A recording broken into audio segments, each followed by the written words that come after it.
All right, YouTube. Again, when you see this type of black talent put together under one piece of internet, you better go tell your cousins, your friends, and everybody, because it's going to be a damn good show tonight. We have the living legend Larry. We got the king of jokes himself, J Mo, and we got New York's finest, the Mooch. Moochie, we'll start with you. How you doing tonight? Hey, what's up?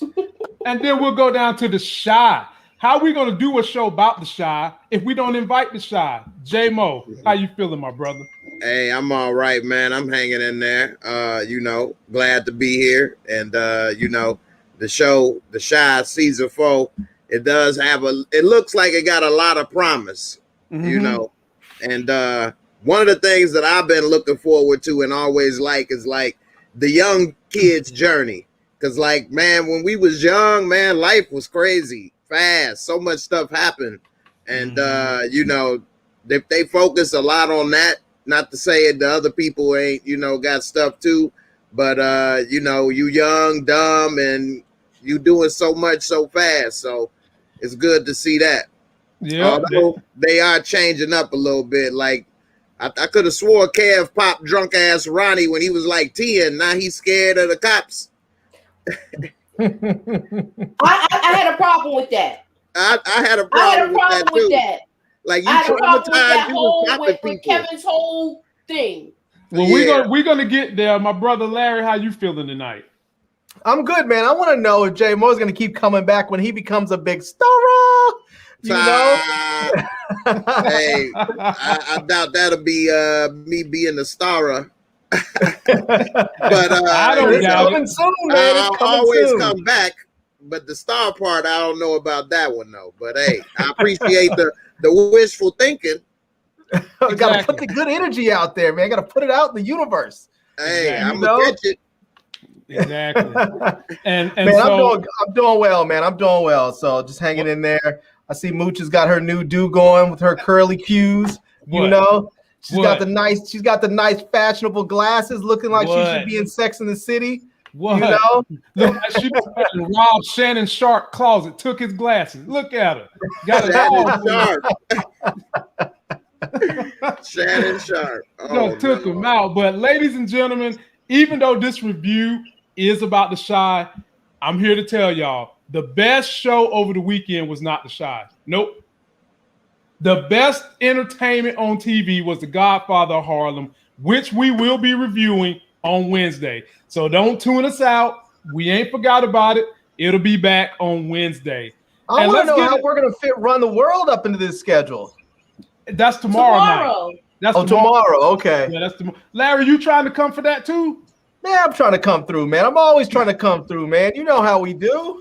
Man, you worse than Tix and Aiden, North Carolina. No matter what we do, we can't get rid of your ass. I mean, never. Can't get rid of you.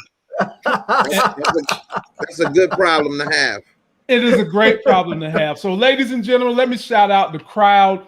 We got Support Gaming. We got Ghost Blue. We got Buzz. Tressa C is in the building. Yes, Tressa C, her hair right. That's why we pick on her. She stay on them dudes. I don't know who her stylist is, but she must got her locked in the closet like R. Kelly, because that hair do every day. We got Sheena in the building and Nita the Diva, who will be here tomorrow night for all my dudes trying to holler at the lovely ladies of Life Games. She will be here tomorrow, so don't fret. And in always Life Games fashions, we always start this thing out with some kind of a video that gives you the essence of what went down. So without further ado, my people, let's take a look at one of the videos that made this story what it was yesterday. What I gotta show my ID? Oh, just show me your ID. Ah, fuck that. Stop resisting. He off me. Stop resisting. That's a fair question. What did he do? Oh, bro, man. Get off me, man. All right. Get on the ground. Lena didn't even have to put that in the story because, I mean, we seeing that right now day to day. But having said that, I'm going to take us from the beginning. I'm going to ask y'all to do the best you can not to get in front of the stories because I got everything y'all can think of in here for pictures. But I'm going to start with Moochie first. In the very beginning of the show, they gave you a montage of a premonition of things to come this season. You seen Jake kissing Gemma, you seen Keisha having a water birth, and you seen that dude Duda, the mayor, shot. Do you feel like those things are going to really come to fruition, Moochie, or do you think that this was a tease? It might have been a tease where I'm hoping it's not, but it might have been a tease just to get us on that page. But it looks like it's going in that direction. Gotcha. J-Mo, what you think, my brother? I think it's gonna happen. I don't think it's a tease. My question is, how long we gotta wait? Is it gonna happen by the 5th episode? Or we gotta wait till the 10th episode to figure this out.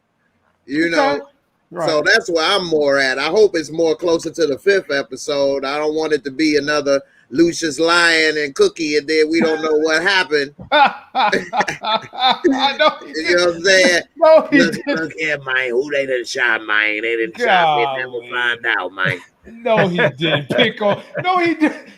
He done stomped all over somebody else TV program. Big Larry. Already. Hey. Big Larry, how you feel about the premonition? Do you think these things are going to happen, or was they just kind of teasing us? No, they're going to happen. We've already seen it start to happen with Kev and Gemma and Jake. We already saw that start to happen with the way she's talking about Kev. She doesn't seem to like the way Kev is handling the situation with the police. She wants to be all extra militant and stuff. But Kev's sort of in a conundrum because he's the dude that wants to get out. He doesn't want to be in the hood getting beat up and killed. He wants to get out. She wants a dude that's like her father, but she also wants to be with the rough and tumble dude. Yep. And Kev's like, I want to be your dad. I want to be out. I want a nice house in a safe neighborhood with a family. And she wants that too, but at the same time, she doesn't want it because she wants to have the little bad boy. And Kev, I think, is going to catch the fallout for that. He's going to end up losing his trust in women and friends and everything else as a consequence. Damn. Now, Moochie, who said last year Gemma and Jake was going to get together? I seen the writing happen. That was one of your predictions. Yep. We both said that. And I was saying I hope it didn't happen. Mm-hmm. He said it too. Yeah, of course he did because he said it also. Yeah, when we had that discussion, we was on this channel together. I remember it distinctly. I said I could see it happening, but I didn't want it to. Damn. All right. Let's go ahead and start breaking this thing down piece by piece. So first scene right here, and J-Mo, this is coming to you. Kev is in there tapping that militant ass. Just stroking it left and right. Kev done got caught up in the house. I love her background. She's got black positive people. She's got a brother with natural hair. She's got a sister with natural hair. And she's scared that dad is going to come catch her. So Kev's going to jump out the window. And his ass does jump out the window, only to find out dad got the house more locked down than Batman.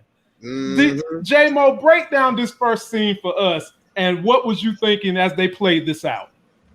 Hey, first off, you said he was tapping that militant ass. That was good. All right. Look, man. I'm just the host, my brother. I'm just the host. That's it. Hey, that was a good one. So, hey, first off, he's sleeping on it. First of all, he didn't marinated up in there too long, and now he got to jump out the window.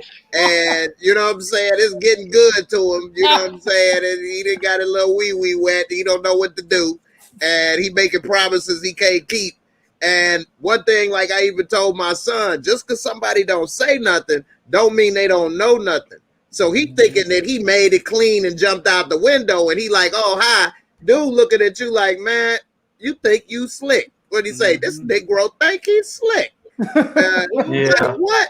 So he just waiting to get Kev in the right position, and then he gonna, you know what I'm saying, lay the smackdown on his ass. But he trying to see, because if he go too hard on him, he know his daughter with that militant ass is gonna start sneaking out to go be with him.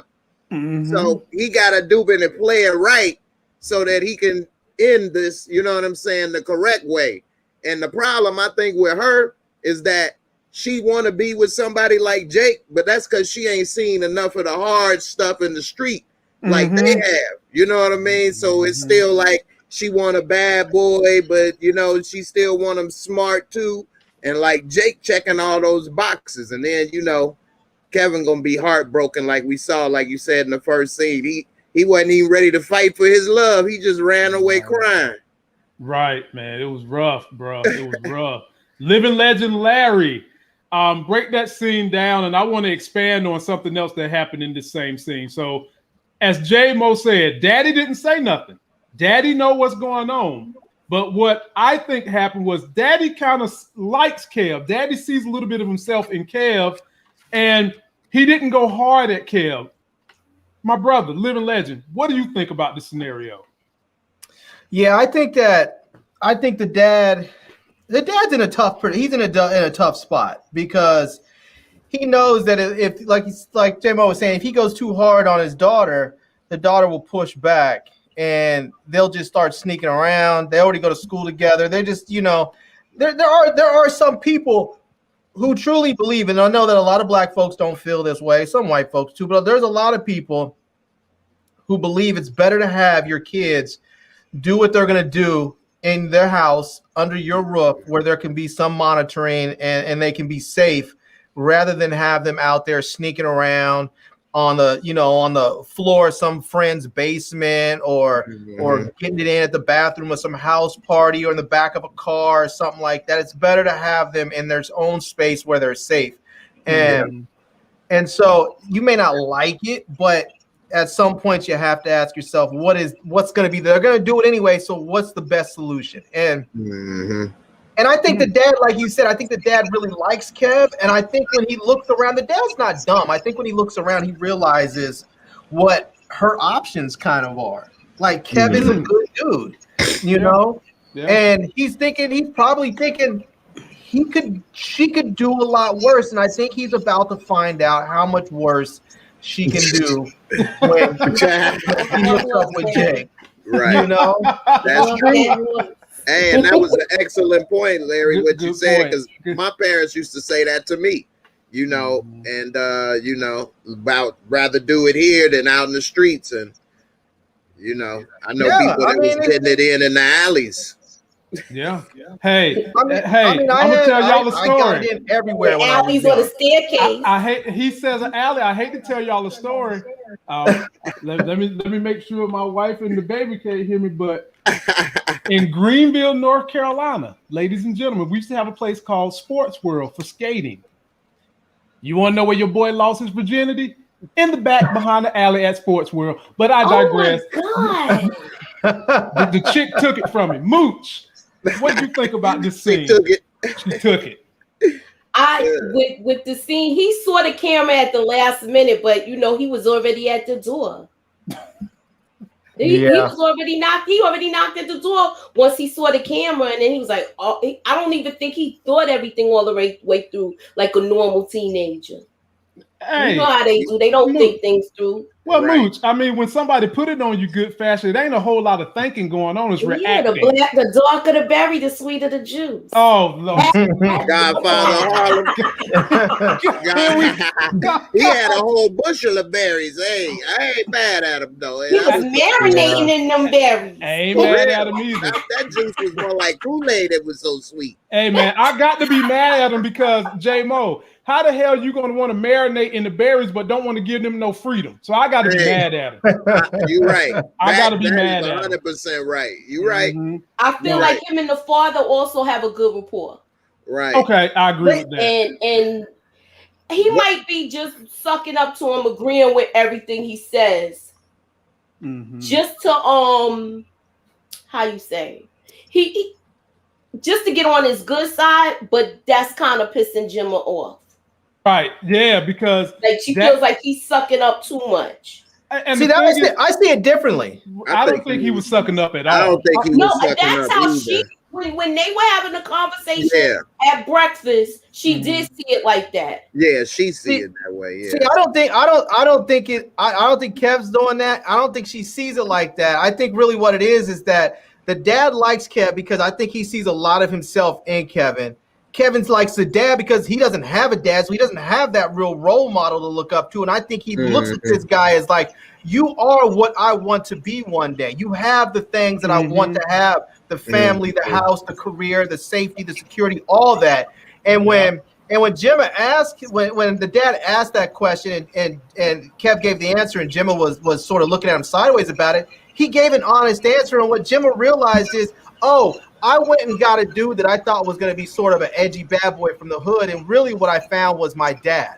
Like, this is a younger version of my dad. And she's realizing that now. And she loves him because, of course, she loves her dad. But she also doesn't like it because she's a teenager and a girl. She wants to go and be with some bad boy. And that's where the whole Jake thing's going to come in. Right. Yeah. Also, don't you think maybe sometimes you don't appreciate what you have as much as somebody else may appreciate your situation? You know what I mean? Like, she grew up in that. I don't like how disrespectful he is with like, he talks like he treats women like they're whores. Like, he's like, yeah, like, I ain't never gonna tell a bitch I love her. But that's how young dudes talk. No, I know what you're saying, but she got somebody that's right here respecting her, and I think the tables are gonna turn. She doesn't know what she's getting into. That's true. But his role models was Reg and Trig. Right. But see, that's the thing that a lot of young girls like. They like that dude because they think all of that. They think all of that false bravado is sexy and masculine, and they often don't really. And you're a woman. I don't know how much you've experienced it, but oftentimes women don't get it until they're a little bit older. Some girls get out of that phase and they move on and they go back to a dude like Kev. Yeah. And sometimes the dudes like Kevin are like, I don't got time for your bullshit. Right. You weren't here, and now I found somebody else. But sometimes what happens, those girls get all into those dudes, they're having fun, and they get knocked up. And now they're stuck with that they're stuck with that world for the rest of their life. They either may move on and find a nice dude, but they're always going to have that tether back to that world because of something they did when they were younger. Yeah. I got a quick story of something similar to happen to me like Kev. It was this one girl, we actually even met in preschool. And we ended up reconnecting again in high school. We only lived a few blocks away. I love this girl. And I treated her like Kev almost, except I ain't gonna say I love you. But I liked her, loved her a lot. And she broke up with me and said I was too nice. So I'm like, damn, no more Mr. Nice Guy. Boy, I'm coming to you, Larry. I mean, I think all men could relate to that story. I'm not even gonna put my story in here. As Tracy said, save it for the book. So I'm gonna just go and save that for the book. That was the edited version. Right. It's gonna be chapter 4, the skating rink. No. We're gonna start at the skating ring. 16 years old. We're gonna start there. It only gets worse. In the back alley of skate world, and what the hell am I there for anyway? Because to this day I can't skate unless it's carpet. So you was in the alley. You wasn't on the rink. You was in the alley. What? Of course you going in to either play the video games, because that's what most of the guys used to do at the skating rink. That's what I did too. I was in there Mortal Kombat all day. Yeah. I'm old, man. It was Altered Beast at the arcade when I was there. So then we get this scene right here. Lord have this poor boy is sweating bullets, man. Larry, this is your boy Emmett. He cannot let these two women have a conversation without jumping in it, thinking they're talking about him. Now, Larry, what we gonna do about this, brother? What we gonna do? Well, here's the thing. I have mixed feelings about what Emmett should do, right? Okay. And here's the reason why. I think that, obviously he's scared. Lord, you about to go Steve Harvey on me. I can't wait to hear this. No, he's scared. He doesn't want his girl to find out that he slept with with Lala's fake booty.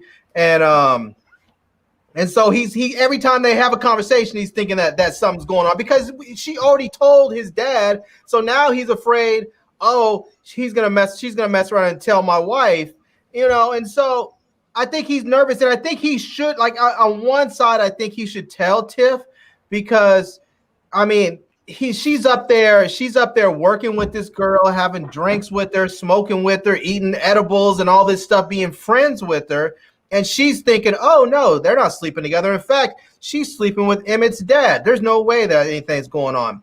but that's true. And so she's up there.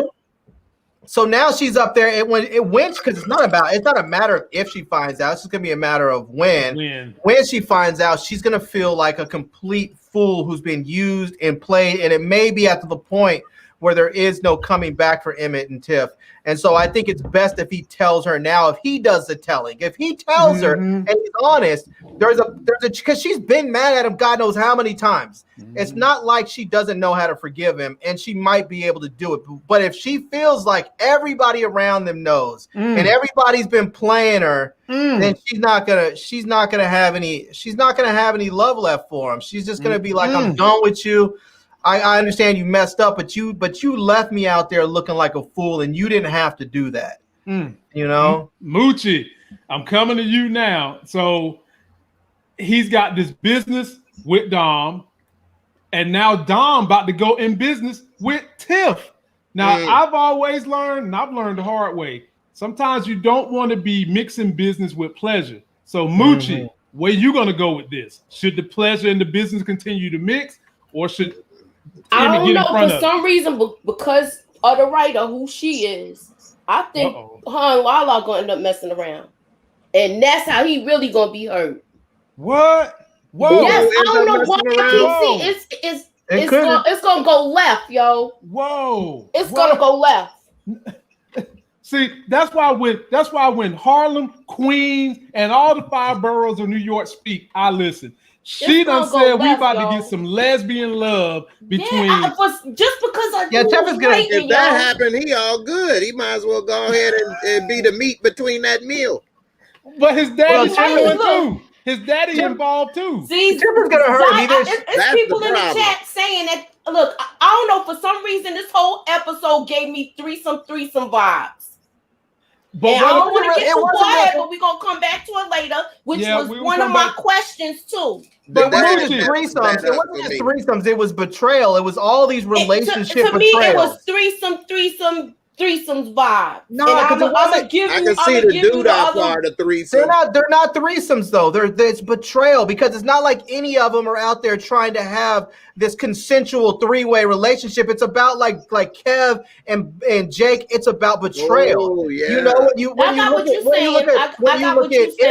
when you look at Emmett and his dad and Tiff and him, it's all about betrayal and lies and deceptions. And we see what's happening with Duda and his wife, and I forgot the other chick's name. Tracy, man, because I'm mad. Tracy and oh my goodness, she already gave the sign off on that, but I didn't want to get too far ahead. Remember, she was messing with a girl before. Okay, so J-Mo, talk about this situation with Emmett, then we'll move on, because boy, it's getting deep now. Hey, it is, and I want to give both of y'all, Moochie and Larry, credit. I didn't even think about the threesome or the betrayal, but I see it both now that you said it, so that's a good one right there. Good point. That seems to be the theme of the whole series, because that's the way they've already shown three. Yeah, it was three stories. All of them with the youngins. Yeah. Then you had Tracy and Duda. Yeah. Then you had Tiff. Yeah. Now, as far as Emmett, I think Emmett needs to shut his ass up, forget about it, and move on. It didn't happen. That's all. It never happened. It ain't no need to bring it up. She told his daddy, he is able to be like, hey, that's old. That's before you got married. You know, whatever. Move on. He need to stop sweating bullets and tweaking out. And he need to, help his daddy hook up that old ass VCR. I would agree with you, Jay. Except the problem is that I believe that what's her name? What's Lala's character's name? Dominique. Dominique. Right. Because Dominique is already told.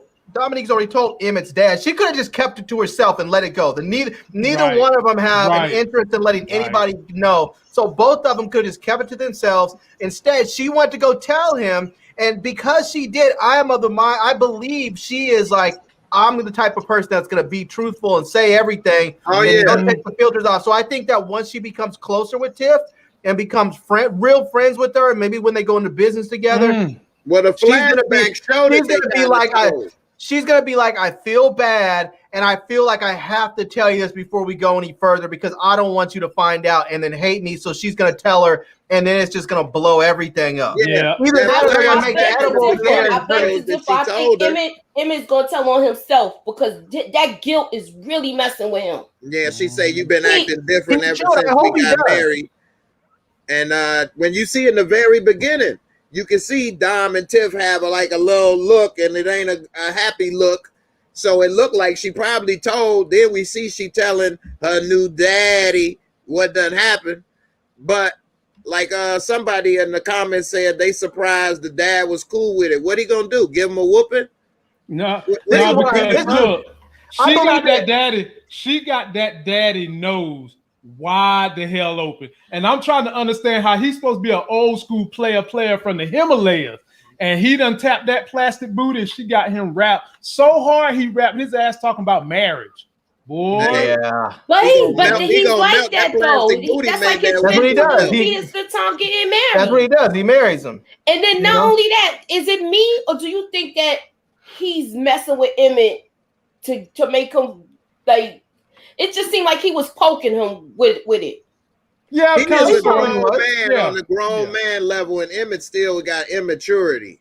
And Emmett was messing with him a little bit. I'll tell you what I think is going to happen. I think somehow either Emmett's going to say something or Tiff's going to say something. Hell, it might even be the dad that says something to Tiff, and then Tiff's going to be done with. I mean, Dom's going to say something, or Emmett's dad's going to say something.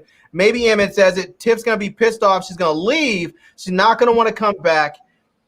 And Emmett's going to actually end up back where we think he should be, which is with our girl Keisha. Okay. Well, Emmett, because he already said, I want another baby. Tiff doesn't want one, and Keisha's about to have one. And she's not giving that baby up. And now, if her and Emmett get together, they can have their own family. Emmett don't need no more kid. He barely got out of his mama house. But yeah, Lamont, you 100% right though. They shouldn't have mixed that business with pleasure. He should have kept them far apart, not hanging together, not being friends. He should have never did that. And now it's and then he's staying stupid. What y'all talk about? About me? What you laughing at me? Like that's why he need to get in front of it, J-Mo, so he ain't got to be thinking like he ain't got to be sweating nothing. But Jay, there was no way they couldn't have not mixed business and pleasure. They couldn't do it because remember Lamont from the very beginning when he knocked on Dom's door to go see if he can get her to cook for the first thing she said was, "Let me see what you're packing with." Yeah, I heard about she was on that from the giddy-up. She said, "Let me see it." I mean, that's crazy. That is crazy. Ain't nothing wrong with being a freak. I'm just saying, like, what he supposed to go run home and tell his wife, "I got a chance to go into business," but she wanted to see my wee-wee. No, you don't tell her that. You don't tell her, but I'm just saying there was no. I mean, the relationship started off on a sexual note. There was no not mixing business with pleasure because it started off with that. Well, no, I'm saying he shouldn't have let Tiff become friends with Dom part. That's what I'm saying. I mean, but he couldn't help that either because Tiff was helping out with the shop. With the weed too. Now, what was he gonna do? Tell her, no, you can't come by the shop. Stay away. Yeah, man. I'm right. This is a mess. I'm working. I ain't got time. Don't be coming up here. Man. I'm working, man. I'm busy. I have DoorDash, whatever you need. Stay your ass away. I'm gonna take us to the next subject, but I'm gotta say, man, I got to agree with Moochie. Them chicks is gonna be eating them edibles one night, and then the next thing you know, it's gonna be liquid lips on liquid lips. They gonna start talking about what they do in the bed. Man. You already saw they said, what we gonna do with them? Right. All right, Mooch, it's your turn. So this is early in the episode. We see Duda hooked up Imani and Trig, and Jake is in here too. And Duda comes down here to just see where his money's been spent, check on Trig and make sure he handling business. And you want to take Jake to school, and Jake's like, hell to no, I'm not fooling around with you, Duda. I know who you are. Moochie, talk about why they threw this scene in there and what'd you take away from it? What I took away from it, I think Duda gonna try her. Whoa! I think Duda gonna try Imani. Let me pull down this. That's gonna go left at her that made me think that a little bit. That's gonna go left too. That's gonna go extremely left. Wait a minute. Wait, Lord have mercy, boy, y'all. Oh Lord, you think Duda is gonna try Imani? Yes, and it's gonna go left. Well, Because remember, he thinks she a woman. I don't know about it. You think so? All right, look. Hey, she usually right, J-Mo. Hey, don't get yourself in trouble, Moochie. She usually Y'all right, didn't J-Mo. see the montage in the beginning. I'm just saying, be careful with the language because people will get up in the comments and fillet you. No, they don't do Moochie like that. Left. I said y'all know why it's gonna go left. Larry, they don't do Moochie like that. I'm not saying anything. I'm not trying to offend anyone, but it's gonna go left, and it, that's just like an everyday thing. Wow, J-Mo, what you think about this scene right here when he came down there to give them the little talk? First of all, I think Trig is an idiot. Man, and they got Faison Love working at the basement sweeping up hair. You know what? But why is Trig trying to be adversarial? First of all, he paying the tuition. He helping you with a job. Like, where you was about to work? What you about to do? Bag groceries? Like, when you tripping? You got the mayor in your pocket. Like, well, you in his pocket, but that's a good pocket to be in. It ain't a spare change pocket. Like, what the hell wrong with you? He showed the hell ain't out of pocket. No, I'm gonna take him to school. Man, let him take him to school. What the hell, dude? No, you stealing my love. He was like male or gangster. I know. Who gives a damn? Who are you, idiot? Or a bigger idiot. Oh, man. Boy, living Larry, take us home on this subject right here, man. Lord, boy, yeah. I'm about to go get me some popcorn for this. Y'all are mad. All right, now to the contrary, I don't think this scene was that involved. I think this scene was just a reestablishing scene to remind us that Duda is a gangster and a drug dealer, and he's still in the game. Even though he's a mayor, he's still in the game because Trig works for him. Okay. And that's basically what it is. It wasn't one of those things where he was trying to go do something in particular. It was sort of just to remind us, even though he's a mayor, even though he went and got elected, he's still the same gangster ass dude, and he has one foot in the streets and 1 foot in City Hall. Okay.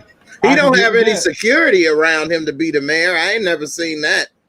No, he still got his strong arms from the street with him now. I don't think he has them walking in there, but he has the state police that are with him. They just don't have the uniforms on. Right. Not state police, the city police. He got him a body or two that's working with him or what may have you. Now, and as far as they're concerned, they think he checking on Jake. Could be. He is in a way. Like, I don't know why Trig is so offended. He's just a hothead. He is. I mean, really, between him and Imani, the one who is the business person with the stable head on their shoulders is Imani, and Trig is just I hate to say it, the muscle, the hothead in the group. That's what it is in that Bonnie and Clyde situation.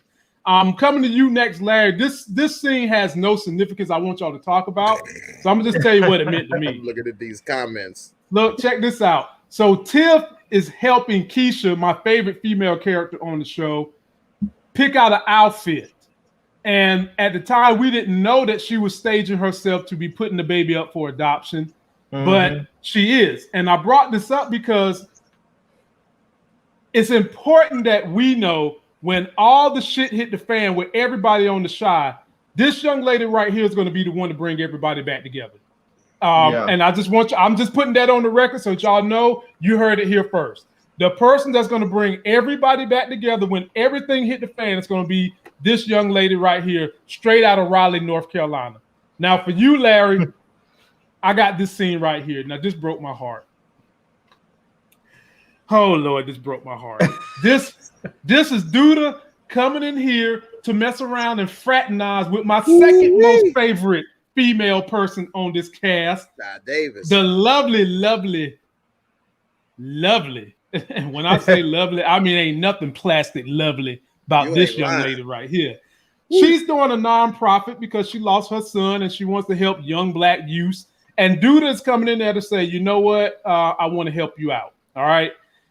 Now, Larry, me and my wife had a little debate yesterday about what was the merits of him coming to help her. She obviously thinks he's a sleaze bucket, right? She says that during this exchange they had. I don't trust you, a sleaze bucket. But you know what she turned around and did, Larry? She complimented this fool on his suit. Then she let him enter her personal space. And ladies and gentlemen, let me just go ahead. Ladies, let me tell you something. if you really don't like a dude, do not let him get within corona mask area of your face because we automatically know the She draws got can close be had. enough to smell his cologne. We automatically know. Pushes his cologne. Yeah. So Larry, you get this one first, man. What the hell's going on with Tracy, man? I'm disgusted she's falling for the bad boy. As we know, Tracy has horrible taste in men.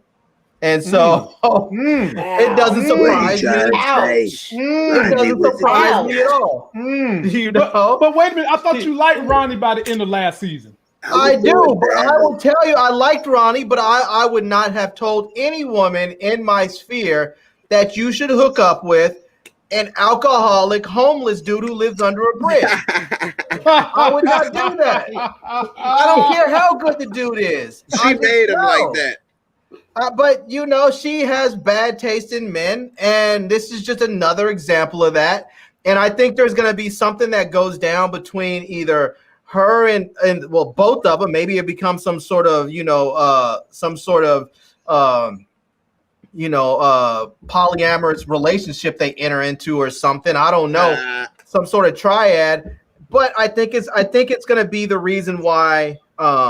I think it's going to be the reason why Duda gets shot. We already saw it happen in the show. So I don't know if it's going to be Tracy that shoots him or if it's going to be her. If it's going to be the wife that shoots him. But I think it's going to be. And Mooch is shaking her head, but they're already setting this whole season up to be all about betrayal. So I'm assuming that him getting killed is going to be because of that sort of betrayal and not because of something political. It's a woman, all right, but it ain't that one. It's either Imani. It's either Imani, Candy, or Tracy. It's gonna be Tracy or Candy. It's not gonna be Imani. Okay. All right. You sure? Moochie. Yeah, I don't think it's gonna be you. Sure? Take the floor. I'm sure. Mooch. All right. Take the floor. Now with this, she was already saying she wasn't feeling him. Right. But she is intrigued by him. Mm-hmm. And I'm going to add on to piggyback off what Larry said about her. Look who her last man was. A dude living under a bridge. It's her fault. Not only that, she knows. If your man's name is correct, then cool. But if not, he doesn't need to live under a bridge. Her father was too. Yeah, that's true. Her father was a gangster. Yeah, that's true. So but she got like kidnapped or something and forced into that, right? I don't know if she kidnapped. I'm talking about remember when her son got on the first season? Yeah, he kind of like made her be with that was her. Stuff. Come on, he probably sweet talked her. We know he probably was a dirty old man. I'm gonna say she has horrible taste in men. Chicago. She has horrible taste in men. And you made a good point. I'm gonna say something. She's a damaged person, that girl. Yeah. J-Mo, it's on you, my brother. For some reason, I think that Imani's gonna be the shooter. Yeah. Hey, so Lamont, you said she complimented his suit. She was kind of giving a backhanded compliment. But what I know from growing up in the Chi, and I don't know a lot of women like this, they like slick talking men, and like some people call it game or whatever. So she said that an average dude might be like, oh, well, fuck you or whatever, this or that. He was like, so you like my suit. You know what I'm saying? Like played it and reversed it. So he in that mind. So once you get into that mind, then you can, control the body. And so that's sort of what Moochie, you was saying with that older dude, he was in her mind a little bit too. You know what I'm saying? And so she like dudes that got that game and that mind, you know what I'm saying? Now Ronnie, he was under a bridge because she had that good, made him go kill somebody. You know what I'm saying? She done threw him out the house. Then he just was like ready to die, became an alcoholic. I couldn't take it no more. I was ready to die. I couldn't get no more of that sweet potato pie. I was gonna die. I mean, fellas, let's just be honest. That's a whole lot of sweet potato pie. You ain't lying, boy. Hey, Ty Davis is fine, boy. That's a beautiful woman, boy. She right. All right, her character has horrible taste in men. Sure do. She breaks men. All the men she done messed with is dead. She got that Black Widow thing going on. Point. So this is another thing. That obviously means she gonna mess with Duda because we know he gonna die. Right. And this is another issue I have with what's her name that writes this show. She hates. She writes like she hates black men, and she writes like she hates straight people, because if you look at this show, the only people that seem to have healthy relationships are in gay relationships. All the straight people are in these fucked up, just really messed up in the head relationships. And not for nothing, when I was watching this episode, I thought about you, Larry. I thought about what you said. And I was like, Dad, he done hit the nail on the head with that one. Well, let me tell you what a lot of lesbians and gay people claim. Gay people get upset when, politics and the Supreme Court and whatever court don't want to give them rights when they feel like their relationships tend to stay stable and last longer than people in straight relationships. And I guess Lena Waithe is trying to put that vision in her writing in the TV series. That's what it seems like. Lena Waithe is on some bullshit, man. If you look at relationships anywhere, there's going to be good ones and there's going to be bad ones. She doesn't have any examples of good heterosexual relationships. She doesn't have any examples of good, solid black men in her shows. All she has are good homosexual relationships and fucked up black men. Yeah, they had one good relationship, but they ruined it. Remember Papa's father? Right, none. Exactly. She destroys them all. Yeah, they ruined it. He in jail. Some bullshit. Even the one dude. He a crooked preacher. Yeah, they took him the last episode last season and took him to jail. Well, he got arrested, but he got arrested. I think he got out.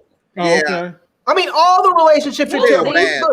Even they make all the women look bad on some level, and the one woman that we thought, okay, maybe there's some hope for her here, and Emmett's mom, now they have her sleeping with a damn prostitute. Oh, Lord have mercy. Oh, yeah. Wait a minute, Larry. To talk about keeping it in the family. I'm going to stop. I'm taking my running shoes off. I'm stopping right there. I'm going to let you go ahead. The dude is a masseuse, man. The dude is a male whore. He is a prostitute. Wait a minute, Larry. He's a man whore. Larry, you said he's giving everybody happy endings, Larry? That's what he does. He don't give everybody happy endings. That's what he does. Good job to me. Okay, but you don't want your daughter to be with that dude. Hell no. Exactly. Okay, J-Mo coming to you for this one. I told people, I ain't doing. Boy, telling you. Where do I sign up? Boy, all right. So this was one of the most dramatic scenes that we didn't even need her to put it in here, but I'm kind of glad she did. Maybe whatever Anglo-Saxons watching the show will maybe start understanding. So we get this scene where the kids is coming home from school, and you got this old fuck boy right here. Every hood got one of these dudes that just hate just to be hating. So he hating on Kev in his outfit. Jake done transformed out of his outfit. Jake stood up for his man and was about to go toe-to-toe with him, and then he let it go. Next thing we know, all of a sudden, out of nowhere, police pops up. Show me your ID. Jake's like, F that. The police beat him up. You got Papa down here with Maisha recording the whole story, and it turns into a all-out melee beat up on Jake. J-Mo, take that one for us. Let us know what you think. All right. I don't know if y'all noticed, but this dude right here, he's a cool dude, but that's the dude that shot Ronnie. Oh, okay. Yeah, he's the dude that shot Ronnie. I don't know how he knows them in the relationship in this show, other than maybe just knowing people in the hood passing by. Or... He knew Trig. No, they knew them. They know him because of Coogee, because of the boy that got killed. But Coogee didn't hang with them, because Coogee older than them. Now he knew about Reg. He knew Reg had got clipped. Because he said that he said you end up like your brother. Right. And so, like in the hood, you do know about other people in the neighborhood and blocks, this, that, and the other. So, Reg probably had a rep. He probably know him through that. And, the 63rd Street mob or whatever. I mean, it's not a real gang. But anyway, so maybe that's how they know each other. I don't know. But, he the dude that popped Ronnie. Now, Jake should know by now the best way to get through the cops is to just give them what they want. Like what he thought he gonna say, I ain't got to show you no ID and just walk off and the cop just gonna stand there. Like, I know they're young, but like at a young age, I learned how to deal with the cops. Be like, yes, sir. Okay, here you go, sir. And I'll be quiet. But when I leave, I'll be talking again. You know what I'm saying? Like, why that was unnecessary. And then he got mad at Kev, talking about you ain't have my back. Kev, like, what I'm supposed to do? Fight the police? Right. You know what I'm saying? Like, it wasn't making no sense. So, I mean, as far as why Jake was mad at Kev and why Jake put himself in that situation. And then I ain't trying to jump too far ahead, but I think that was stupid for them to be mad at Duda because you in the hospital in cuffs for what you did. Talk about some, like, what is his fault or whatever. Like, you supposed to control the police or like they ain't making no sense with that. But they young and Trig is way too emotional this season. I want blood. Like, so you want him to kill a Chicago police officer because he punched your brother in the mouth? Hey, he could have him fired. That's what he do. Living legend. Give me your take on the situation. Yeah, this is one of those things where it's just like I feel like you have to train your young black men how to deal with this type of these situations, these scenarios, because otherwise, if you don't, you can't treat the cops like you would treat some just hood nigga that where you're just like, fuck you, I don't have to say anything to you or whatever, try and puff your chest up at somebody like you would if it was just some regular dude. You can't do that because these dudes can kill you and get away with it, you know? Yep. And so, you know, when he's up there like, I don't have to show you anything. And I get it. It hurts. It hurts your heart sometimes. It hurts your spirit when you have to suck that down and give them what they ask for. I mean, we've all done it. I'm sure all of us on this panel have been pulled over, stopped by a cop, and for no reason, and had to go and show your ID like you were some, you know, like you were in some third world nation or something, showing your papers, you know. Right. But it's not even in those moments. It's not a matter of, okay, let me show how big and bad I am. It's a matter of survival, you know. And Kev understands that. Jake is up there puffing his chest up, trying to talk big and bad, and Kev is like, think about survival. You know, for me, my brother's not I don't have a brother who's a gangster that's gonna go and kill somebody. You know, I don't have a sort of father figure that's a mayor. I don't have all that. I have me. Right. You know, that's true. I have me. And when my sister went missing, it wasn't the whole world that went gone looking for her. It was some homeless bum that found her. You know, that poor fella. I'm coming to you now, Mooch. But before I get to you, Mooch, I want to add a little piece to this story and let you break this part down. So after this whole thing went down, Kev is here with Maisha and Papa. And he does not want them to post the video that they have. Now, this part made me frustrated with Kevin. And obviously, okay, I'm just going to save that part. I was about to say, I'm going to say it like this. Someone needs to be educating these people on how to deal with the police. Now, someone got in my comment section saying they need a man, and you don't have to have a man to teach your child how to deal with the police. But having said that, was you comfortable that Maisha just said, I'm going to do what's right and I'm going to post it anyway? Should she have listened to Kel? Because Kel actually thought he was sticking up for Jake's best interest when really he wasn't. Break it down for us, Mooch. I don't think he was sticking up for Jake's best interest. He was worried about what people were going to say about him. And him being punked by the police. That's exactly what he said. So he to me, he was... I had so many problems with this character for this episode. Me too. I had so many problems with this character and his reaction with things that he did this episode. You mean such as this right here? Such when I was like, Kev, you drinking Night Train? What the hell, bro? That with him drinking and smoking the weed? Yeah. That wasn't bad. I was, you know why it was bad? Because you didn't even tell Jake's people that he got arrested. That is bad. I was agree. like, how you did this? And they got together together and went to look for your sister. Right. That should have been the first call. I was bothered with that. That was messed up. I was bothered with that whole thing.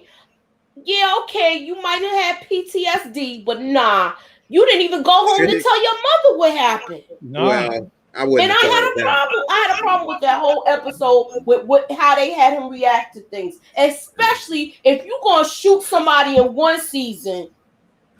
And you come to, and then the last season, you like, it's a gun in my face. You're not afraid of it. But now with the police, you doing like running with your tail. Come on, man. Nah, right. Come on. You know and that's some bullshit.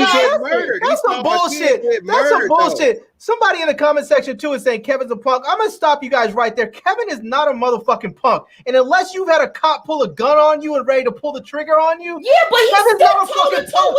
Kevin is not a fucking punk for staying alive. He is not a punk for staying alive. It's how he reacted to it is the problem. It's how he reacted to it. He reacted in such a way that kept his ass alive. No, I'm talking about after the incident. No, Larry, I agree with you with that part. You misconstruing what I'm saying. Yeah, it's when it was over with. It was when it was all over with. His reactions. Right. Okay. Right. And that was my problem with this episode. And so a 15-year-old kid.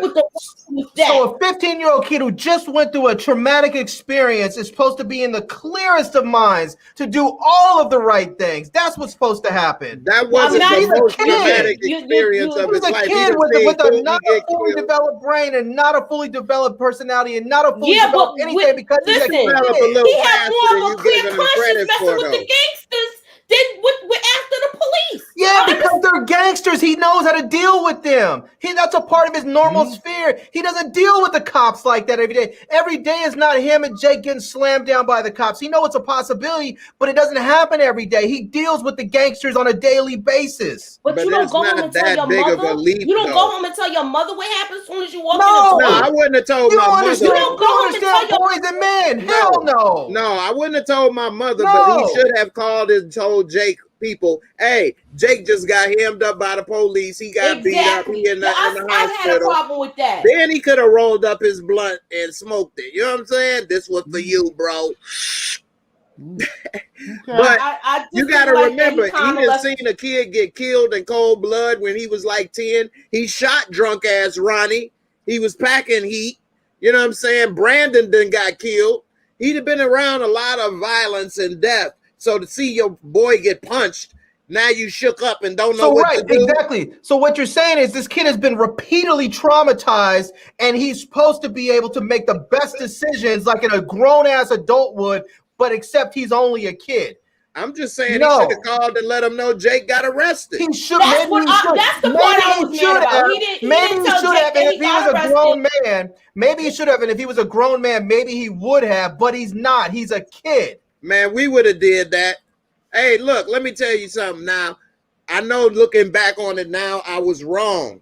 But at that age, we was smoking, drinking, getting coochie, getting money. We thought we was grown, seeing people get killed, had guns. We thought we were little grown men back then in Chicago. Growing up, you live a fast life, man. When I turned 21, I felt like I just turned 40. Like, you know how many people didn't make it to 21? You know how many things that I done been through, shot at by people, shot at by the police, guns on me by the police, other people been robbed, drug activities, all kind of stuff. Like, you grow up really fast. And I didn't realize that until I got older and moved to different cities. And I see people 25, 30 doing shit we did when we was 15. I'm like, dude, what's wrong with you? Like, you a grown man doing stuff we did when we was 15, 16. Like, what's wrong with you? Here's the thing. You grow up fast, man. I understand. Here's the thing. You look at interview tapes from when kids get arrested. You think they're running around doing all the stuff you said. They're running around, they're smoking, they're drinking, they're shooting guns, they're getting women, they're all doing all these things like they're little men. And then they get arrested and they're in that interview room and they turn back to that little ass kid that they truly are because of the weight of all of the shit that they've done. The weight of the world comes crashing down on their shoulders and they're little ass boys who don't have the ability to carry that weight. Yeah, that But really grown men break down and turn into little boys too when they got the weight of what they did facing them. My point is, you can't expect a little boy to make a grown man decision when the shit comes down and puts that weight on his shoulders because he's not capable of carrying that weight. This is what I want to know. This is what I want to know from Larry because I've been in Kevin's situation. And I called somebody. I just don't understand what was Kevin for you? What Kevin did was fine, right? Is that what you're saying? I think that ultimately it would have been the best if he could have called him. I think it would have been the best if he could have gone home and talked to his mother about it. If he didn't just go and go drink and get high, that's not the best way to handle it. I'm not saying that's what it was, but I'm saying because he is a boy who's not fully developed emotionally or physically, that he doesn't have the ability always to make the best decisions. And so I'm not saying that I agree that him leaving and just going home and getting drunk and getting high is the best thing. He shouldn't even have had the ability to get any alcohol or drugs. We used to buy alcohol when we was 15 and 16. That's easy. It's kids just can't outside the liquor store to underage kids should not drink and smoke because their brains aren't fully developed. And it changes your brain chemistry. So you shouldn't drink or smoke when you're that age. Not because I have some moralistic issue with it, because it's a problem with it physiologically. That's true. So all I'm saying is I'm not going to judge Kevin because he made a decision as a boy and try, because that's what white people do to us. They put madness on boys. They try and say, "Oh, you look like a boy. You look like a man. You act like a man. You should be a man." But guess what? You're not a man. You're still a little ass boy pretending to be a man. So I'm not gonna hate on Kevin for being a boy in that moment when he really should be a boy in all of his moments. Hey, he a boy doing grown man shit. And it's a code growing up in Chicago, whether you a street dude or you just live in that hood, that you got your boys back. If we get jumped, me and you about to catch an ass whooping together, or me and you about to whoop some ass together. If you run, when I see you, I'm whooping your ass. Come on, man. No, you can't do that with the police. The guy trying to punk Kevin. You can't do that with the police. No, I'm not saying if that's the case, he should have did it, but you should have made the call to let his people know what happened to him. Well, here's the problem, man. The argument here is that how is it okay that, so what you're saying is you give Kevin clearance because he's still a young man. So he's going to make some mistakes that someone else ain't going to do. But the problem is Kevin has already done grown man shit in more pressurous situations where his life was threatened then too. Exactly. That was my point with that. What I'm saying is that when you are a boy, when you are a child, sometimes you may respond appropriately. Sometimes you may not. And the reason why you may be inconsistent in your behaviors that way is because you are not fully developed. Sometimes your brain may say, this is the correct thing to do, and you do it, and it turns out it actually is the correct thing to do. Another time your brain may say, this is the correct thing to do, and you do it, and it turns out it's the exact wrong thing to do, and you don't know the difference at the time because your brain is not fully developed because you are a child. What you're saying is 100% true, but it's not applicable in this situation. It's applicable in every situation. No, it's not, because you talk growing up from Jump Street damn near that if we boys, you got my back. Not to say he should have jumped the cops, but he should have made that call.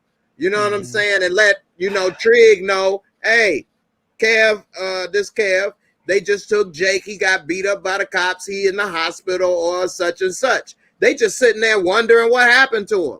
Yeah, I had a problem with that. I'm gonna say we'll agree to disagree on that so that we can get on with this. So why are we not mad at Papa? He was there.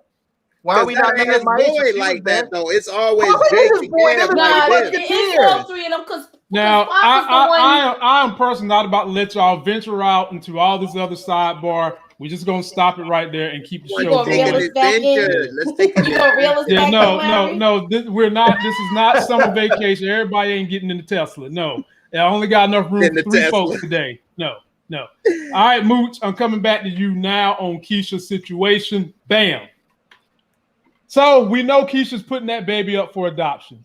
Now, her whole caveat is that whoever she's going to let adopt this baby, she wants it to be a 2-parent household.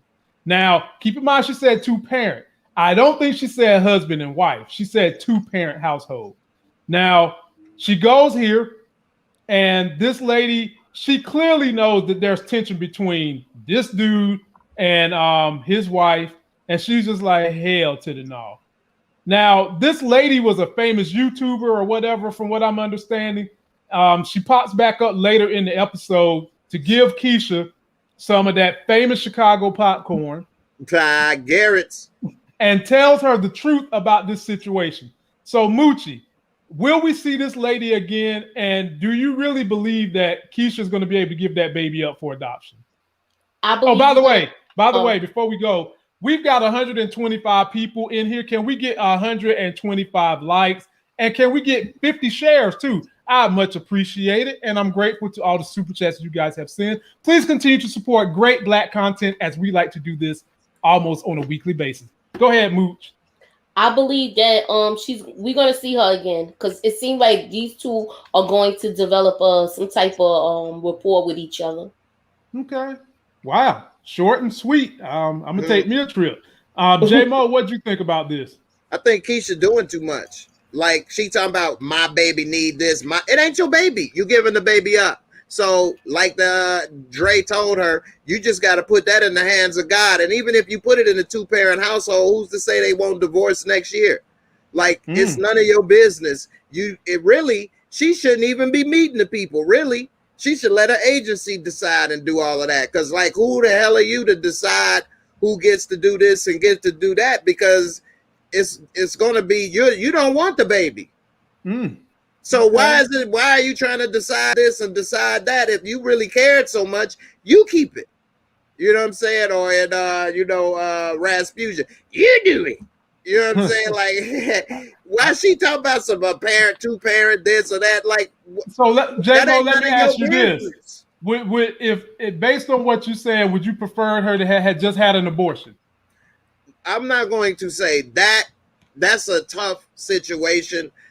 If it was me personally, if I was a lady and I was impregnated against my will, like how she was, I may have probably considered that more than anything. Okay. But it's an individual's, each person's, journey. But I think that she is probably doing the best decision overall, which is not taking the life, but at the same time, putting it in the hands of somebody who would love to have it, this, that, and the other. But it's another thing. She's not letting people, she want to get all in their business about their relationship, but she ain't telling her how she got impregnated. Do she even need to tell him that? I mean, she don't need to be knowing all this other business. But that was brought up. That was brought up when they was at their house. Exactly. Tiff brought it up on the phone, talking about, well, do you think they should know? Well, if they really want a baby, it shouldn't matter. Well, if they really want the baby, it shouldn't matter how many people is in their household. And if she's not with a man today or whatever, who's to say she won't find love, whatever it may be, next year or 2 years from now, and stay with that person the rest of their life? You can't look at the situation that they in today, because she ain't about to be with this man as if she'll never have a man again. And she talking about, I was a product of divorce. That's life. Shit happens. What you supposed to say? I'm gonna make sure that my baby never get a couple that gonna divorce. How can you do that? Yeah, you can't predict that. I agree with you. Yeah, you're doing too much, and you saying this my baby. It ain't your baby. You giving it up. Okay. Larry, what'd you think? First of all, if you're going to try and present this this happy home that you're going to bring this child into, you should probably sit next to each other on the couch. They was there. Like for real. Larry, what was the point in his ass even showing up? He was bickering. He was just acting like a little douche the whole time. Like, bro, all he had to do was sit there and be like, "Yes, honey. Yes, they both were. They both were. I'm not gonna put it. I'm not gonna put it all were. on him. They both were. I agree. They both was. But you can't sit there so far apart. You can drive a truck through them. You have to just say you have to have a conversation beforehand and say let's just go ahead and agree that I'm going to take the lead. I'll nod my head and say yes and no while while so and so takes the lead, and I'll only ask. I'll say something very little, and just be a man or a woman of little words. A few words. Right. But I completely understand where Keisha's coming from. She's this, she's having a child. She wants a child to have the best opportunity, the best starting point that they can. And she doesn't want, because the reality of it is that single parent households are much more difficult to raise a child in than two-parent households. If anything, and I'm not even talking about economic levels. It's but that's just the main reason, though. It's just having an extra person there that can help you, like Lamont's always saying, I got to get off the show because I got to go wash the baby. Now, what if he wasn't there in the household and his wife had to wash the baby and take care of the baby and clean and cook and everything else? I raised my son as a man by myself since he was 10 months old. And I was even injured in a wheelchair when he was 7. We want to ask you a question on live YouTube, honey. Can you come in here? Yeah, go get the doctor. Honey, are you busy? The baby busy? Can one of y'all come in here? One of y'all show your face so I don't look crazy. No, it's too late now. Hopefully she's staying away. Here she comes. Come on in here. Drop down. The people want to ask you a question. Got a special guest. Yeah, come on in here. Come sit down. Huh? She don't want to get on camera. She don't want to get on camera. Honey, these people getting rest. They think I'm lying. They think I don't have a family.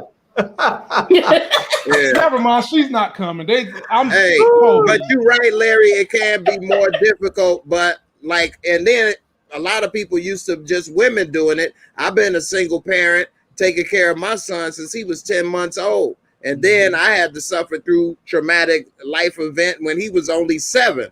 Now he's 17, and I still been raising him by myself. And I've been doing it. Would that have not have been easier? Would that have not have been easier for you and for your son if you were in a two-parent household? Yeah, and they would have been preferred. I wanted that. Right. That wasn't the plan exactly, either. And that's where Keisha's at. She's like, I want my kid I want this child. She's calling it her kid because they're giving us some foreshadowing there. They're telling us that she's not giving the child up because she's already emotionally attached to it and calling it hers. And so she's saying, I want my kid to have this start. And I did too. And I thought we would be together. And I only got one child. I got a lot of practice in, but I didn't get it right on purpose. Okay. I waited. And so there's certain things I think she's looking at it saying, I want my kid to have this, and because I didn't, I want them to have as much of a head start as possible. Just like I wouldn't want, if I was Keisha, I would only want people that had money too. I wouldn't want to give my kid to somebody who's broke. But they got my kid to have a head start. So you're going to be in a two-parent household and you're going to have money. If you don't have that, then I'm going to keep shopping for better parents because that's what I want my kid to have as their head start. But they got money. But then even if she find a couple that got money, they could break up and they can go broke. People that you find may not have money and they can better their lives and have they money absolutely could. But you go with where you are from the start. You want to give that kid the best head start possible.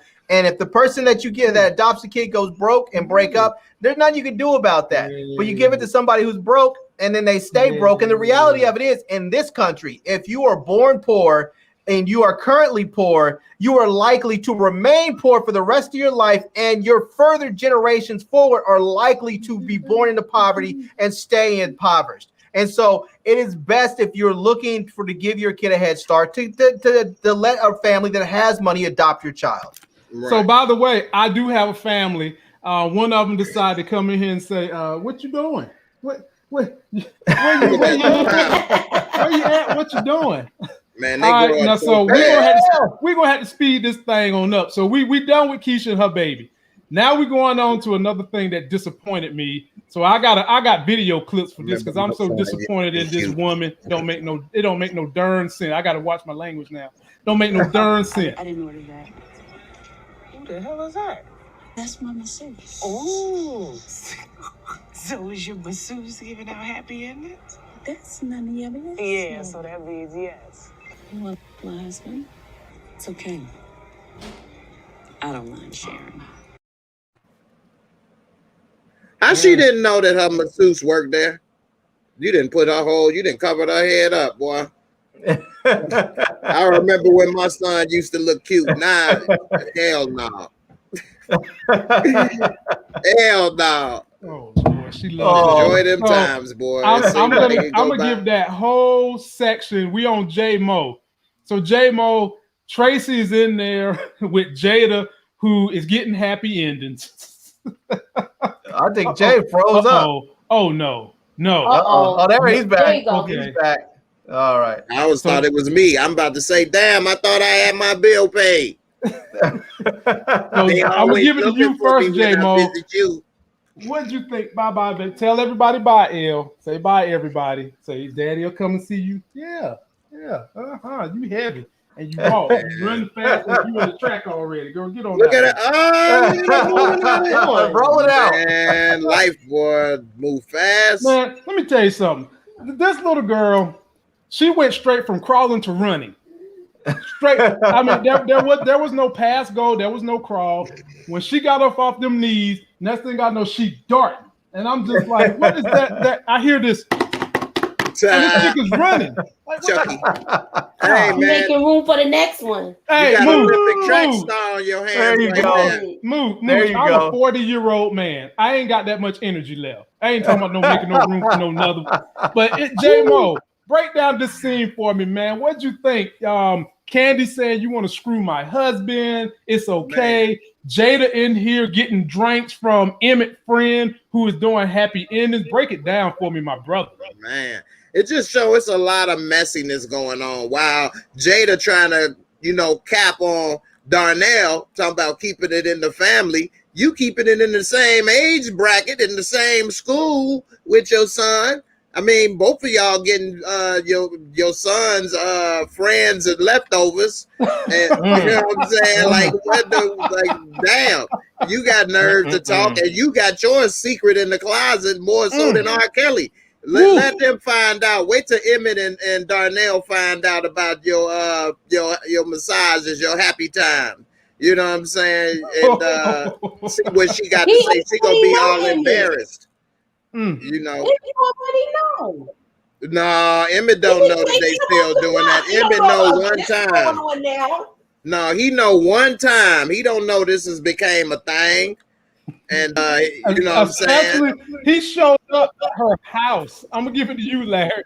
He shows the masseuse shows up at Jada's house and says, "I want to take you out. You ain't got to bring your pocketbook, none of that. You will be the dessert." Did you see the way his ass said dessert? Get some of that triple layer chocolate cake. Yeah, man. He started sounding like he from French Lick, Indiana. Dessert. He was gonna pull out a He's French lick. He's a good businessman. It's like buy 3 get 1 free. I thought he was a man whore, Larry. He is. That's what I said. That's a good businessman. Buy 3 get 1 free. He's got that punch card. Got a coupon. He goes over there. She's got the punch card. She's on her free visit now. So he got that Costco wheel. Like the 7th visit, you get a free date. Exactly. I like that picture right there. Yeah. Look how she drinking that drink, man. See, that's the reason why I don't like Lena Waithe shit. She's always hating on straight people and black men. It's like the black woman. What she's not capable of getting a love interest. She has to pay for it. She has to pay for the dick. Well, come on, man. That's why I hate Lena Waithe. She already bought the other ones. This is her freebie. I want to say this. Lena Waithe, if you ever watch this thing, if you ever see this, look in my face. Lamont, take that down for a minute. Lena Waithe, I want her to see me. Lena Waithe, if you ever watch this, get your shit together. Stop acting like white people act and trying to disrespect us. Stop it. It's you not ain't gonna cool. be on season 5. You know that, right? It's not cool. So then you pass along the message. That shit is not cool, man. It's one thing to tell a story. It's another thing to be flat out, blatantly disrespectful. And that's what it is. So Moochie, I'm coming your way. That straw in a good way. I'm coming your way, Moochie. Give me your synopsis of the scenario.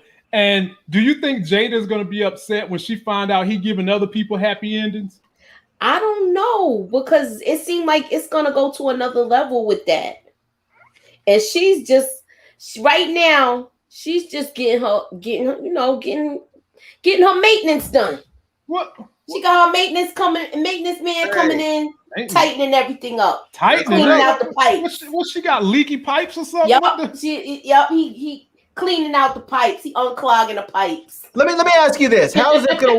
Let me ask you this. How is this gonna work out? The dude is a prostitute, right? He needs to work. So what is she gonna do? She's up there. He's going out and taking her out on a date. She's all up in her feelings. What is she gonna do when he says, "Oh, I can't hang out tonight. I have a client." I can't hang out. I got to do. That's when it's gonna go left.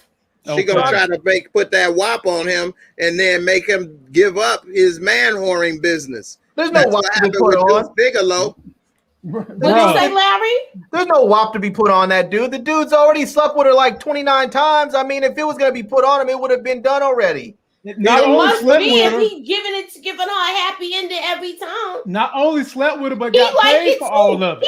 He already told her when they did it the first time. He was like, "It's no charge." Hey, Moochie, that's the same thing drug dealers tell us. That's the same thing drug dealers do. Oh, there's no charge for this the first time. Go ahead and take that. Get a hook. Get a hook. People say Jada gonna catch some type of STD. Who said that? A couple people in the comments are saying that. Jada gonna catch She ain't gonna catch an STD. She gonna catch a BIC. Too grown for him. Zion. She's gonna find out. She's gonna get her feelings hurt when she finds out one of her friends is also his client. He gonna give her STD. This is what would be the worst.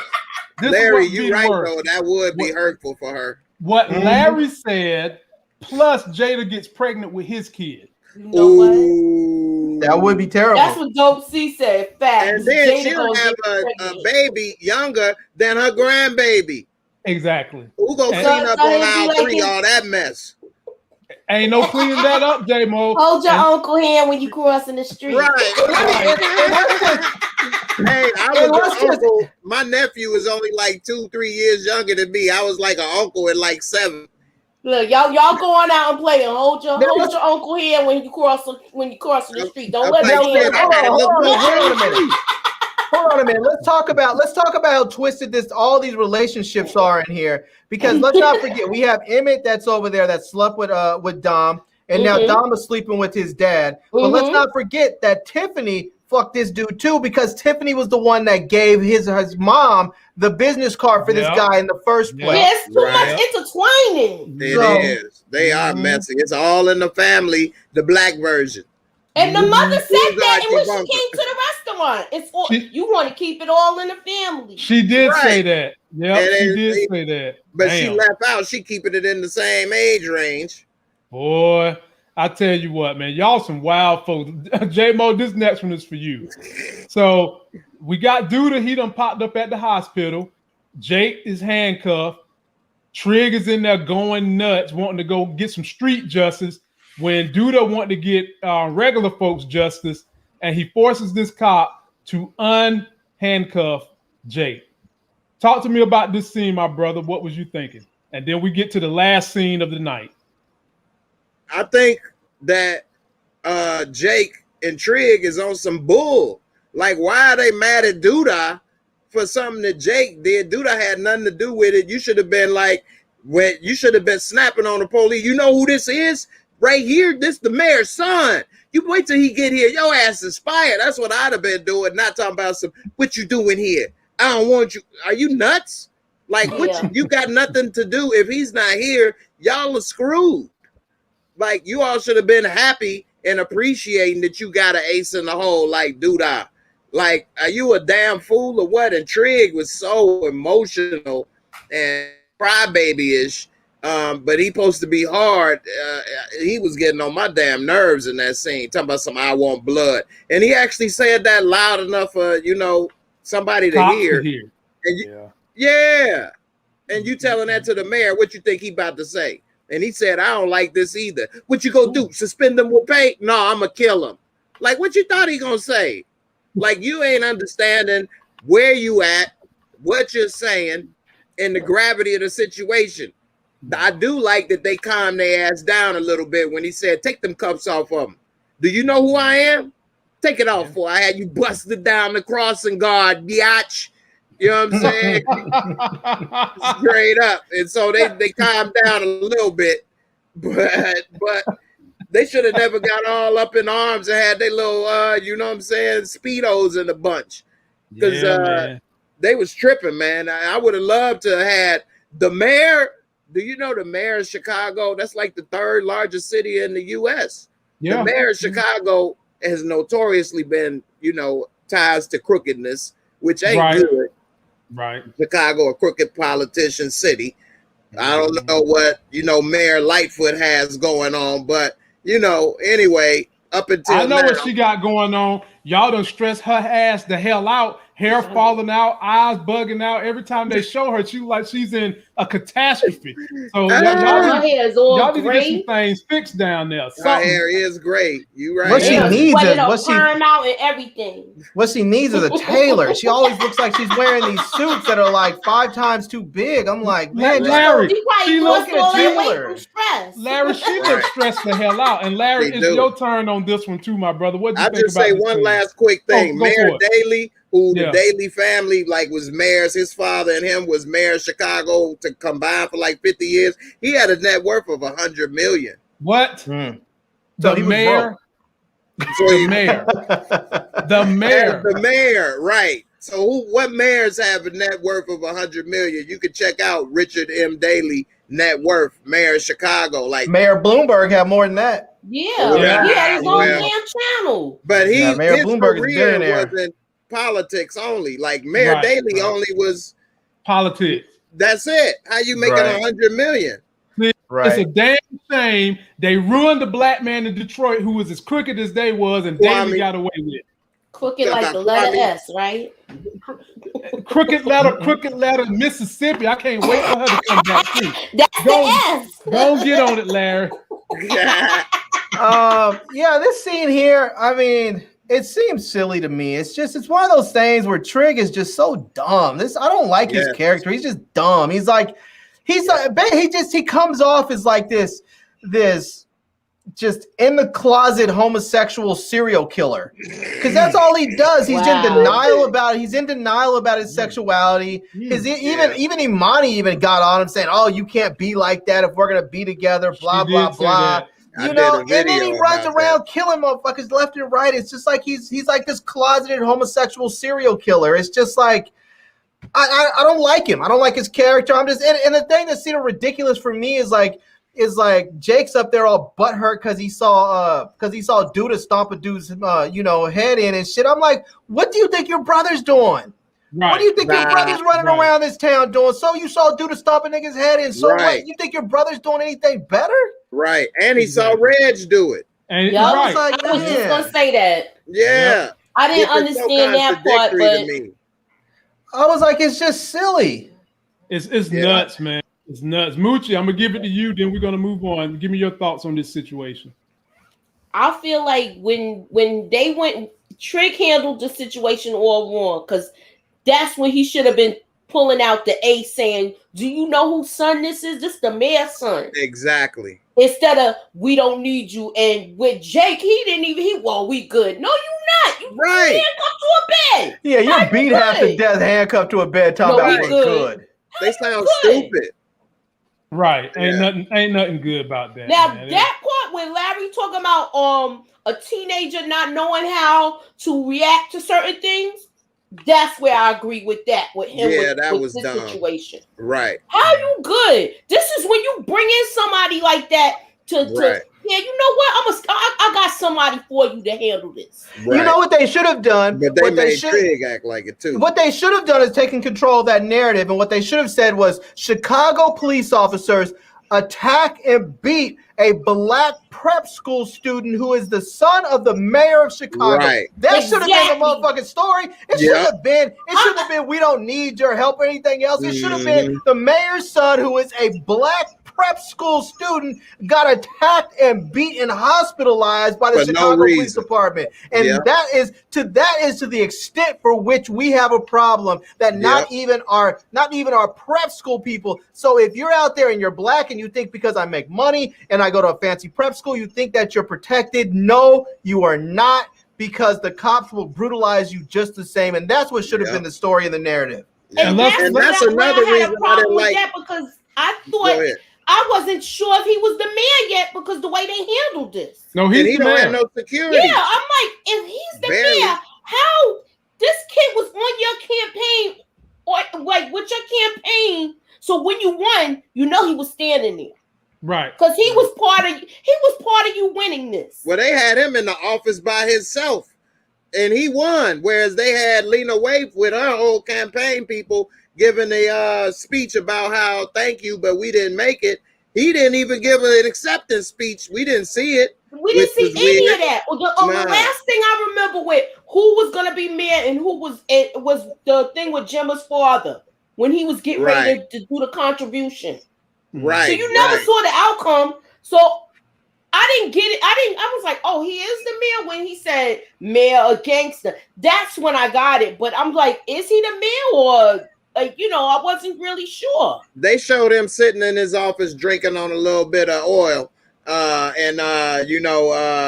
you call it was there with him. And she was like, she said something to him at that time about why he didn't show up. He like, why get one brother when I can own them both? Right. You know what I'm saying? But he was by himself. Like, you the first black mayor since it's been a while. I know it was I think Eugene Sawyer after Harold Washington. Anyway, it don't matter.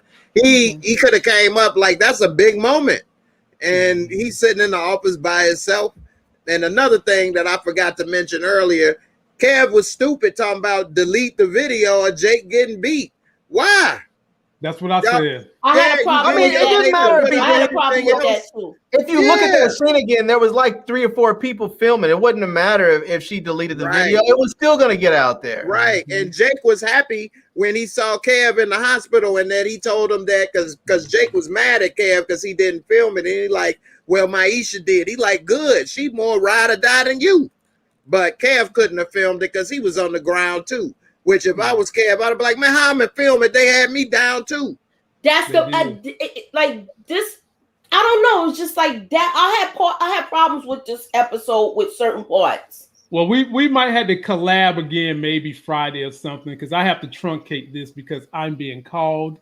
So we're going to get to the last scene right here, which continues from what we're talking about right now. So the young man who decided to get street justice, and you would think Imani would have been smart enough to talk his ass out of this. I'm talking about Trig. Gets street justice, and in the first episode, he kills the police officer that accosted his brother. Larry, this one goes to you first, and we'll end with Jay Moore. Is this going to come back to bite somebody in the butt? Yes, absolutely. There's no way in hell that this cop is going to get killed, and there's not going to be some retribution.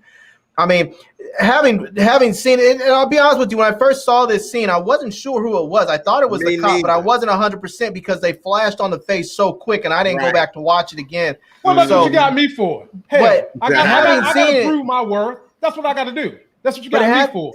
Having seen it and seeing that he kills, I don't know if he killed him. I'm assuming he did. I hope he doesn't. I mean, no, he beat him up. I'm sorry, he beat him up. He ain't killed him. He beat him. Right, and I feel like you don't kill someone for beating somebody up. You beat somebody up for someone getting beat up. But the problem is, it's just going to escalate. And now that I see this, it makes me wonder. Maybe Duda getting shot, he ends up getting shot by a cop over this because it's this is all going to go sideways. So maybe he gets shot by a cop over this.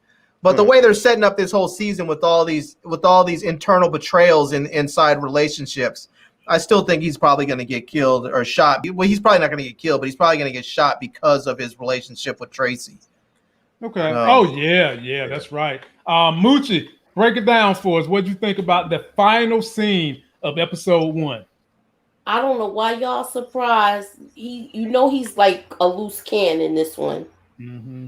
He's not loose cannon. He's just dumb. He doesn't think things. Yeah, well, he can't think from A to B. He don't think things through, Yeah, and I'm surprised that she didn't think it through either, because she was the planner. She helped him orchestrate this. Right. That's what I'm saying. What was she thinking? I guess anything to please my man. That's what she was thinking. Okay.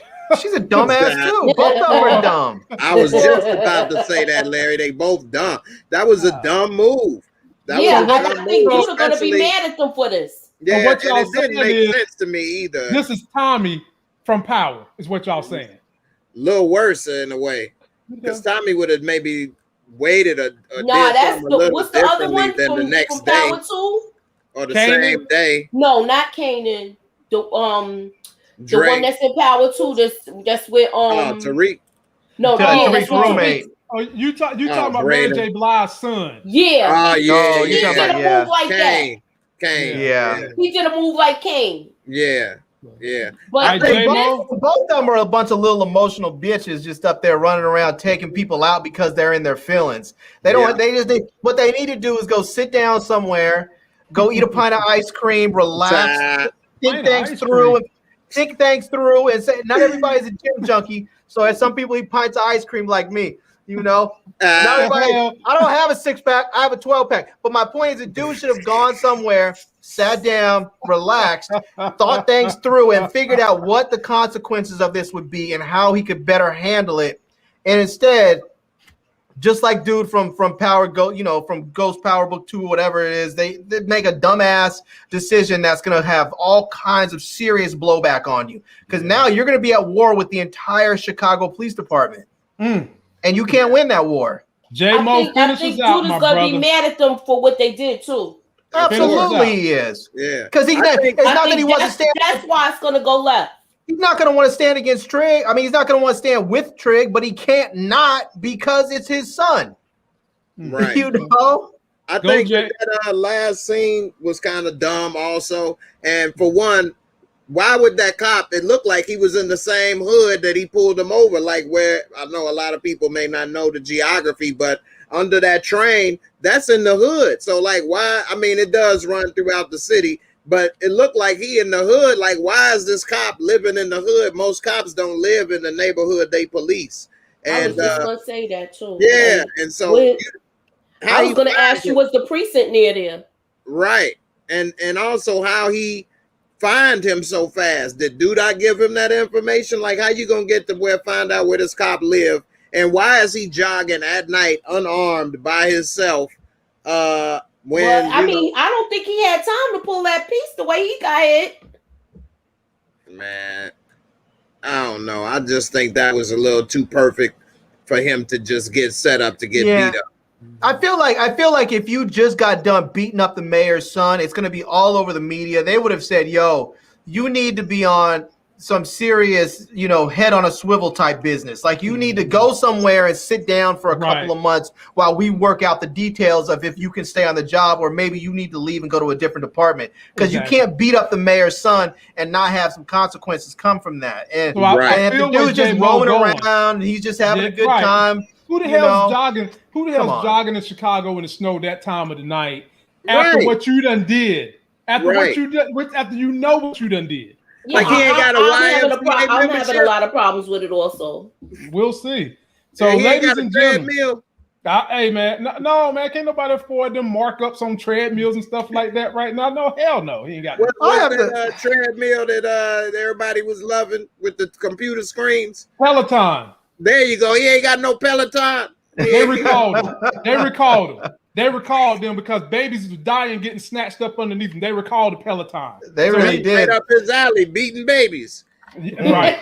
That's right. Exactly. Beating the babies. He should have got one. He should have been first in line. Shit. Yeah. So, ladies and gentlemen, we've got 131 in the building. Please, everybody, go subscribe to J-Mo channel, Moochie channel, and Larry's channel. Links are all in the description. Let me know if you want to see this panel back next week, because, man, they probably woke y'all up. Who the hell needs caffeine tomorrow when you watch us tonight?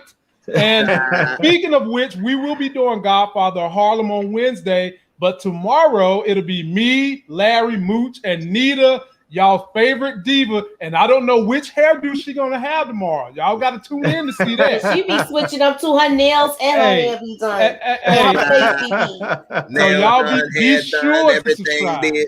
Yep, Yeah. check us man, out. I feel like still talking, man. Go to your Be channel. talking, man. If J-Mo want to keep the conversation going, y'all can go to his channel if he decides he wants to do so. I have a baby that's snapping her finger like Thanos, and if you don't watch it, You and I have don't a pint of ice cream with my name on it. Yeah, You ain't trying to get blipped. No, I ain't trying to get blipped.